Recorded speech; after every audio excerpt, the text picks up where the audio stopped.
Under the umbrella of the so-called Aukus partnership, Australia will acquire a fleet of nuclear-powered submarines and combine forces with America and Britain. The aim is to counter any perceived threat from China in the Pacific. But could it actually increase the chances of a conflict?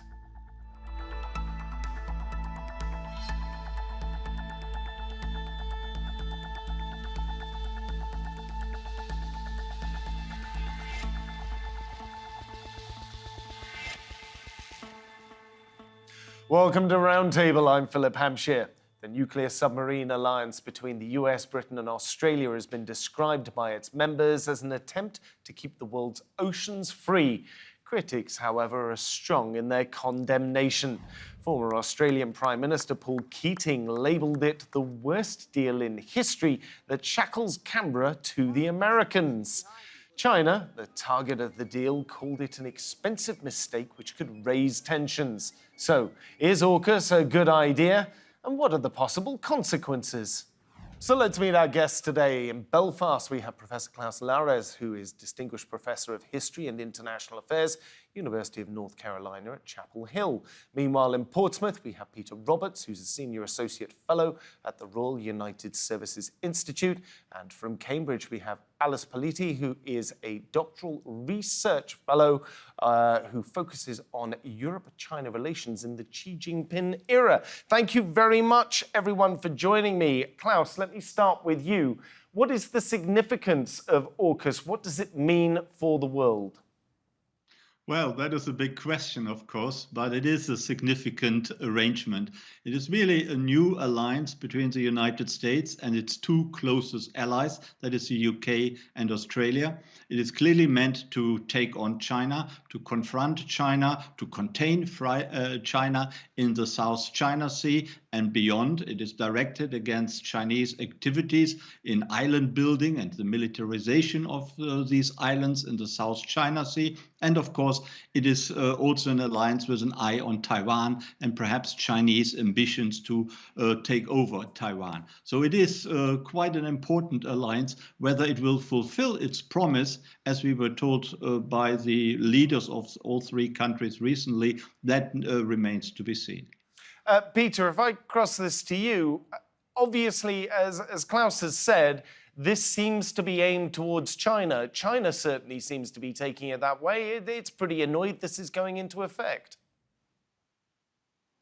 Yeah, right. This is absolutely directed at China, and it's built initially around these submarine or the nuclear submarine program that will develop between the US, the UK and Australia. A really significant move in that Australia will gain for the first time nuclear-powered attack submarines. Now, that's not to say that these submarines will be armed with nuclear weapons, certainly not, but it means their reactors will be nuclear powered. Now, why is that important? And this is the critical question for China, is because with diesel electric or electric submarines, which previously Australia has had and has operated, as do many other nations in the region, they have a range that will only take them so far, which means that in the huge, gargantuan distances of the Pacific and up towards China, that actually you need nuclear power in order to get you there, because with diesel electric power, you run out in less than a third of the way. So the key is these nuclear powered submarines. And this sharing of technology has been deeply divisive, not just with China, but with the international community in terms of whether this violates treaties and proliferates nuclear arms around the world. A lot of it is kerfuffle and rubbish. And yet there is something really significant about these submarines that will be crewed by all three states that will start running and moving in the region based out of Australia come 2024. So not that far away. Now, you've mentioned there that these are going to be nuclear submarines rather than diesel submarines. In order to get this deal underway, Australia had to cancel an agreement that it previously had with France and obviously set up a new agreement with the UK and the United States, which has caused enormous ructions within Australia itself. Here is a clip of former Prime Minister of Australia, Paul Keating. So I've got a brain, principally, and I can think, and I can read. And I read every day, I mean, why would China want to threaten? What would be the point? They get the iron ore, the coal, the wheat. What would be the point of China wanting to occupy Sydney and Melbourne militarily? And could they ever do it? I mean, could they ever bring the numbers here? It would be an armada of troop ships to do it, you know. So you don't need a briefing from the dopey security agencies we have in Canberra to tell you that. Peter, I think if we ask Mr. Keating to properly step off the fence there and give us his true opinion, he might well do, but he's clearly not convinced nuclear submarines are needed. Right, and you know, there is a deeply divisive debate that's happened in Australia about where their strategy goes in the future. Now, listen, Australia for decades has been doing huge amounts of trade with China. No one disputes that. The question is really about values and the way of life. China has also invested enormously in Australian education and has been, to many, skewing the way that Australia operates, advancing Chinese objectives and interests in the region and not Australian ones. And this is the big difference that has been playing out in Australia over the past 5 years. Their national security strategy over the past 5 years has changed. It's almost unrecognisable, where previously, much like in the UK and elsewhere in Europe, you saw this great engagement of China, the opportunity of China, China's peaceful rise. Now you have something that envisages and understands China more as a competitor and potentially a huge threat to all democratic nations. Alice, do you agree with that? Yeah, absolutely. I think this is a trend that we can observe in the UK, of course, but also in the European Union bloc. An additional tendency to securitize Chinese investment in general, but more specifically, the discourse on China has changed a lot. And I think like China is also reacting to this. Like, I think we can observe this quite stark shift, this paradigm shift in the relationship with China between the UK and China, but more in general between Europe and China. From 2019, especially. I mean, the European Union published the strategic outlook in 2019, where China was described as a systemic rival, and the UK integrated review also echoed this approach. So I certainly agree, and I think like Aukus is also a reflection of this as well. Well, we'll get back to that in a second. Klaus, if I can come across to you, Paul Keating's scepticism here that China is even a threat, is that a reasonable position? China is a very, very long way away from Australia. New Zealand isn't even a participant in this deal, and normally anything the UK, US and Australia do, we normally see New Zealand and Canada tag along for the ride as well. Well, Keating is, of course, right that China has no intention to occupy Melbourne or Sydney or Auckland for that matter. And that is not what it is all about. It is a power battle essentially between the United States and China and their respective allies. And the United States, of course, would like the support of its allies like Australia and the UK. Australia is relatively close to China, much closer than the United States itself. So it can be used as a forward basis, and its capability, its nuclear submarine capability in the future is, of course, useful to listen into the South Pacific, to find out what is going on. So the intelligence cooperation, which is also part of the Aukus deal, is very important, as well as the development of cyber capacities, which is part of the deal. So it goes beyond mere nuclear submarines. So that is the core of the deal.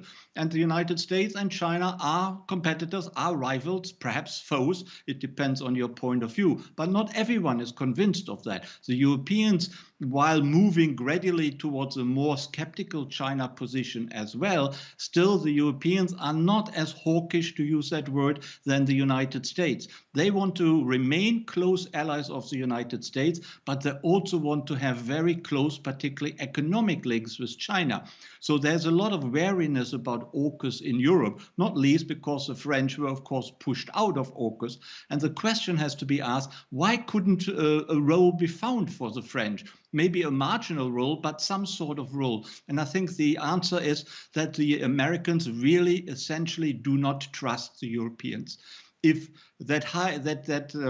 very high technology equipment falls into the hand of the Chinese or any other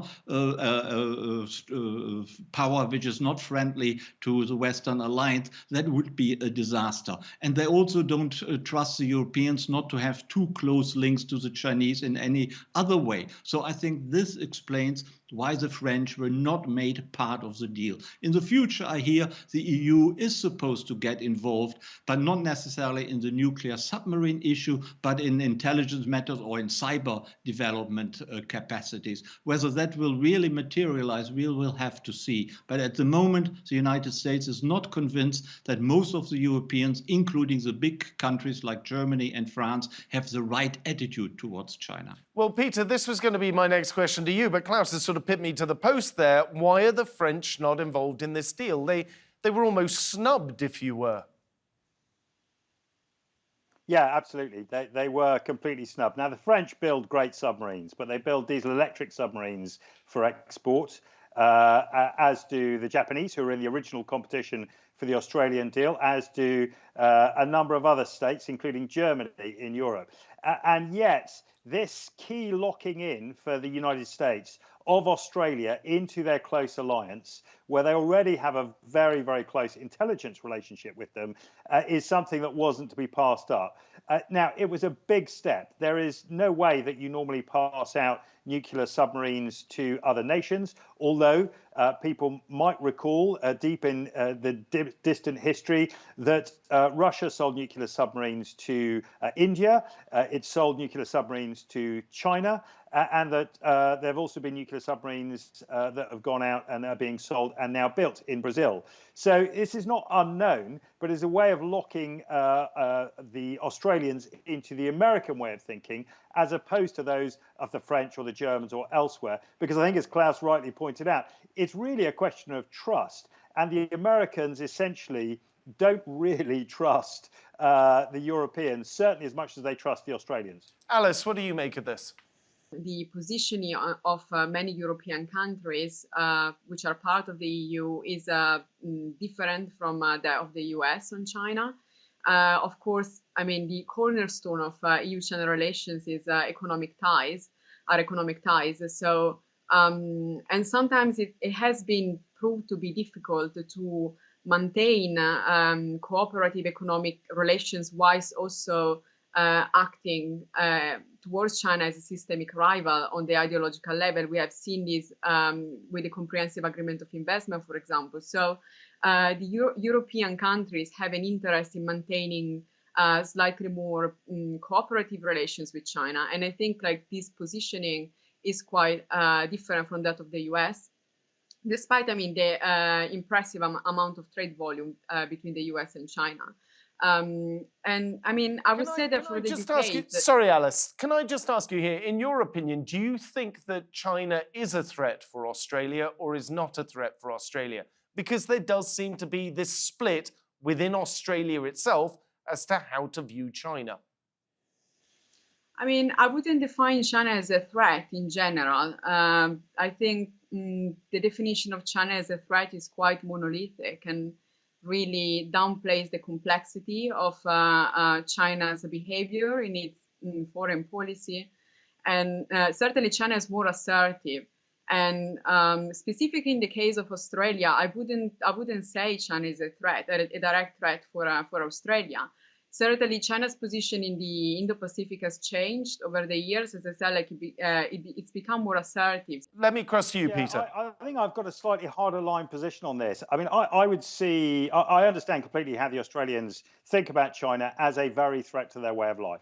It's not as if you're going to get troops from the People's Liberation Army coming in and invading Sydney or Perth. But what you are going to get is their very way of life being skewed by Chinese interests. Now, whether this is because of trade with Taiwan, and the reliance on semiconductors that the Australian industry has from there, whether it's because supply routes will suddenly become taxed by Chinese interests, whether this is about China dictating what can be taught in schools, about what the history sounds like in Australia because of their funding for schools, whether it's about Australian outright control of critical national infrastructure, things that are now everyday, a part of everyday life in Europe, where China owns ports, it owns pipelines, it owns energy infrastructure, it owns companies, and all of this, intellectual theft, all of these great inventions that are being done by companies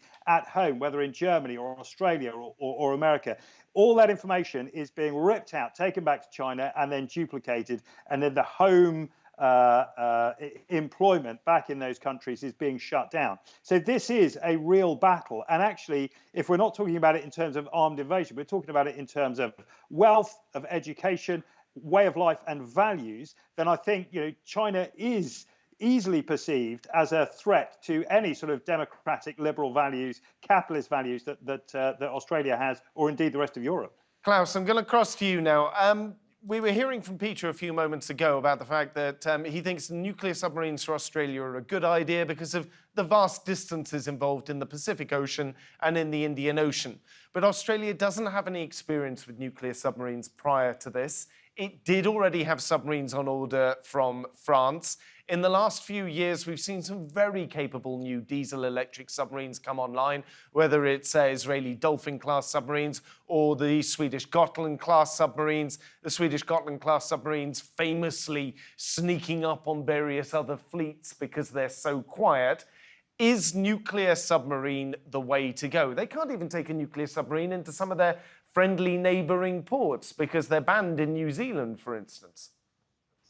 Well, apparently it is. That was the reasoning of the United States and the two other countries involved, that the way to go in the future would be nuclear-powered submarines. And the International Atomic Energy Authority has actually agreed that the Treaty of Non-Proliferation of Nuclear Non-Proliferation of 1968 has not been breached, as no nuclear material, weapons material, is being handed over to Australia. So it is clear it is a nuclear-driven submarine. It's not a nuclear-armed submarine, which we are talking about. This is, of course, criticized by China and questioned by China and not accepted. But in the Western world, including the International Nuclear Authority, that is the accepted consensus right now.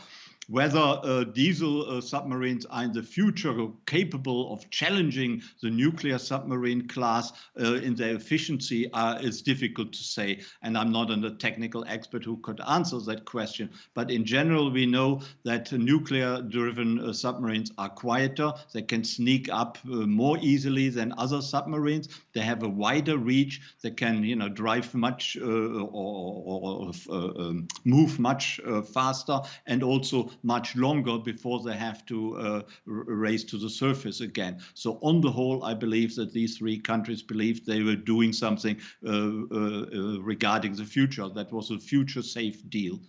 Well, I want to play out a clip here. This one's from Wang Wenbin. He's Foreign Ministry spokesperson in China. America, Britain and Australia are engaged in an Anglo-Saxon cabal with a trilateral security partnership promoting cooperation on nuclear submarines. It's a typical case of Cold War mentality and is like opening Pandora's box. It will have serious impacts on regional and global peace and security. Alice, that seems like very threatening language. Is it threatening language, or is it simply a statement of fact? Well, I think in order to understand China's reaction to this deal, it is relevant to refer to how Sunak has described this trilateral submarine deal, which has been defined as the most significant multilateral defense partnership in generations, and I quote here. So, for China, this means that China is now facing a powerful new defense alliance in the Indo-Pacific, and one alliance that has been welcomed by some regional actors, such as Japan. So, on the Chinese side, as Wang Wenbin, China's foreign ministry spokesperson, has made clear, it becomes quite problematic to react in a different way to this deal. We have to keep into consideration here that China's idea of order and multipolarity differs from that of Western powers. And China has clearly read this move as another attempt from the US and its like-minded partners to strengthen this so-called Cold War mentality. And I would say also, referring to what Peter was saying earlier, that he said that there is certainly that China is certainly perceived as a threat in Europe, and I 100% agree on that. I think China is perceived as a threat. However, perception sometimes is a bit different than what like a threat really is. I believe there are certain sectors, certain fields where there is a reason to believe that it makes sense to enforce certain tools, like you mentioned investment in critical infrastructure, for example. I totally agree with that, and I think this is the reason why actors such as the European Union have enforced certain tools, such as the foreign screening mechanism. However, I also believe that China is perceiving this, increasingly tense approach from Western powers towards China in a way that I wouldn't describe as necessarily being beneficial. Already a year ago, a spokesperson from China's London embassy urged the UK to take concrete actions to uphold the international nuclear non-proliferation regime and avoid any action that would increase tensions in the Asia-Pacific region. And I think, like, from the words of Wang Wenbin as well, we can definitely say that China has read this deal as something that would increase tension in the Asia-Pacific region. Right. Let me pass this across to Klaus. Klaus, clearly this move is intended in some way to isolate China on some front. Is this not an own goal, or is it not driving China into the arms of Russia? And while China may be an ethereal threat, or at some stage over the course of the next couple of decades, right now, Russia particularly is a threat because there's a war going on or a conflict going on in Ukraine. Well, the situation certainly is not a good one. You know, the confrontation between the United States and China is escalating, and China is clearly seen as a number one threat in the United States. Whether this is justified or not is, of course, difficult to answer, but it clearly is a perception in the United States. When we look at the position or the world from the Chinese point of view, then of course we see Aukus, a three-power alliance, and we see Quad, a four-power sort of informal alliance. We see that the United States has been given new porting rights in the Philippines. There's new understanding between Japan and South Korea, and also new closeness between Japan and America, and the militarization of Japanese foreign policy. So from a Chinese point of view, that must look very, very threatening. And of course, the Western world will say, we are not intending to be aggressive. We are not intending to attack China at all. But from a Chinese point of view, this must look very, very differently. And this is a worrying situation. We are escalating the animosity between China and the rest of the Western world. And where will that lead to? So we should really try to make an effort to tone down the rhetoric, to relax the animosity between both sides, just for the sake of preventing a future war. Because many analysts have said we are heading clearly towards a great power conflict. And we already have a conflict with Russia in Europe, which is terrible enough and isn't quite, a global war, but could easily spread. But any war with China is, the consequences of that would be devastating for anyone in the world. And there are increasing voices in the Western world who talk about the possibility of war with China. And I think this is a very dangerous development. Why we should, of course, make sure that China can be assertive, that China is, if you like, contained. But we should not embark on actively pushing China into a corner. So some sort of reasonable statesman have to step forward to overcome that dilemma. And I think it is a real dilemma we are facing right now. My apologies for interrupting you, Klaus. We're running out of time. Peter, very quickly, I want to give a last word to you because I saw you shaking your head there. You're not entirely on board with that. Absolutely not. You know, there is no appeasing China. China has for years been talking about annexing Taiwan by force if necessary. You talk to people in the region, in Japan, in the Republic of Korea, in the Philippines, in Vietnam, you see already that China has militarily annexed most of the South China Seas and building bases there. If we continue to appease them, to say it's okay, just as Kissinger has tried to do since the 1970s, we're going to end up in a situation where we allow them to take more and more and more. At some stage, democratic liberal states have got to stand up and say enough, and they need to say it before China invades Taiwan. Klaus, Peter, Alice, I'm sorry I can't let you give a reply, Klaus. We are totally out of time. It's been a pleasure to have all three of you on the show today. Remember, if you want to see more discussion and debate like this, you can head on over to our YouTube channel. Just search for Roundtable TRT World. But for now, from me here and all of the team, thank you for watching and goodbye.